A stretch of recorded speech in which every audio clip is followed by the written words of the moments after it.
This is In Depth. 8 days before Christmas, and several University of Evansville faculty members got the bad news in an email. They are on the list of educators being terminated. Many have feared this for months. The fear heightened after UE President Christopher Petroskevich announced a realignment, eliminating 3 programs, 18 majors, and up to 37 faculty and staff members.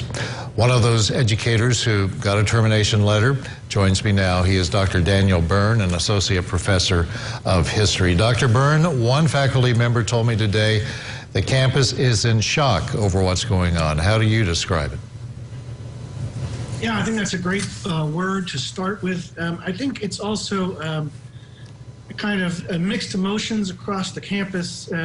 Certainly people are feeling wounded and betrayed, I would say, by the administration. But we're also really proud of the solidarity that we've been able to show for each other. And we're really, really impressed with the alumni and student support that has just emanated from all around the country, and just wonderful ways, people reconnecting with people that they hadn't heard from for a while and so forth. It's just really impressive how the alumni and the students have come together to support the faculty. And Dr. Byrne, these notices went out about a month before the process of finalizing a plan would be finished. Did that surprise you? It surprised us because it wasn't clear that what the timing was. We're not really sure what the timing of things are at this point. Anyhow, we've been kind of kept in the dark on that. It's unsurprising as a tactic to basically put the fear into the faculty and put doubt into faculty relationships, especially in departments where the majors are going away, but not all the faculty. And so we've countered that, of course, by talking to each other, communicating with each other, and the faculty are unified in their rejection of this plan. Now, UE released this statement today approved by President Petroskevich. I want to read part of it here. This is a provisional notice. The proposed plan may result in modifications as a result of input from the faculty. And 2, the notice may be canceled if other faculty members in impacted programs in any final plan elect to participate in the voluntary separation incentive program. Okay, that is a mouthful. And you shared the letter with me that you received from Dr. Michael Austin, the Executive Vice President for Academic Affairs and Provost. That almost sounds like what I just read, and you're sharing that letter right here. Tell me about it. Yeah. Well, I mean, one of the challenges here is that I'm a tenured faculty member at the University of Evansville and was given my tenure by the Board of Trustees with the understanding that I would be employed at the institution until such time that I did something that merited my termination. And Dr. Austin's provisional letter doesn't make any statement at all about what I've done wrong or what causes they have to release us. And so as a letter, it doesn't really hold much effect, I don't believe.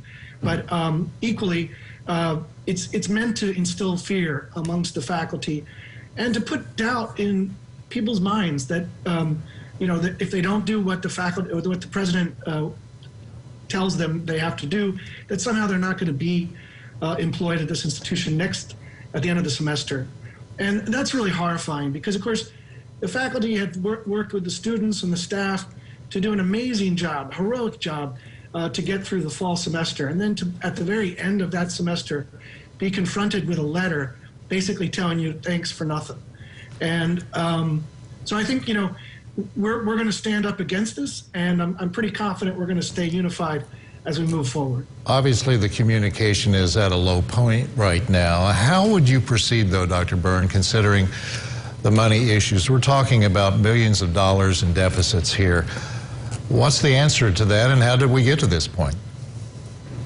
Well, the first thing I think we need to say is how we got here was we have had a lot of bad decisions on the part of the previous administration and also this administration in how they prioritized spending. The other thing that's important to note is that we could have dealt with these questions if we had listened to the faculty in the past. The faculty, of course, has the primary responsibility over educational policy, and we, of course, have delivered that high quality education for decades.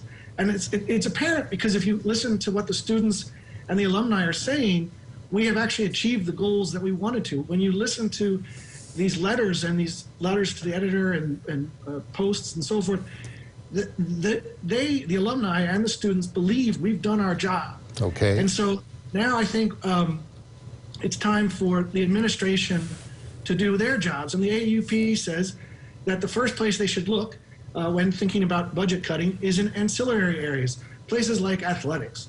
And I think it's important to understand that our athletics program costs us, this is publicly reported information that is sent to the Department of Education, $12 million was spent on the athletics program in 2018-2019. Okay, we're going to. Okay, I'm sorry to cut you off there because we can expound on that in later segments. But I want to ask you about the trustees. We really haven't heard that much from them, and we got to be brief on this. I'm sorry, Dr. Byrne.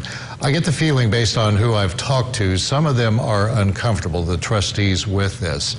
Is there any communication between the faculty and the board? I would say that they're rightfully uncomfortable with this because this is going to fundamentally damage the institution. In terms of our communications, we have attempted on numerous occasions as early as April of 2020, so right as the COVID crisis began, we reached out to numerous board members who told us that they had faith in Chris Petroskevich and that they were not interested in communicating directly with the faculty. And that has been the line that Linda White and others have taken since the beginning. Oh. And so, unfortunately, there has been very, very, very limited communication between board members and faculty members. Well, Dr. Daniel Byrne, the conversation is just starting, and thank you for taking the time to talk with me tonight during a very tough time for you and for the university. Take care. I really appreciate the time. Thank you, Brad. We have extended an invitation to President Petroskevich to again appear here on In-Depth. He is scheduled to join me live now here on In-Depth next Monday night at 9 o'clock. You're watching Eyewitness News at 9.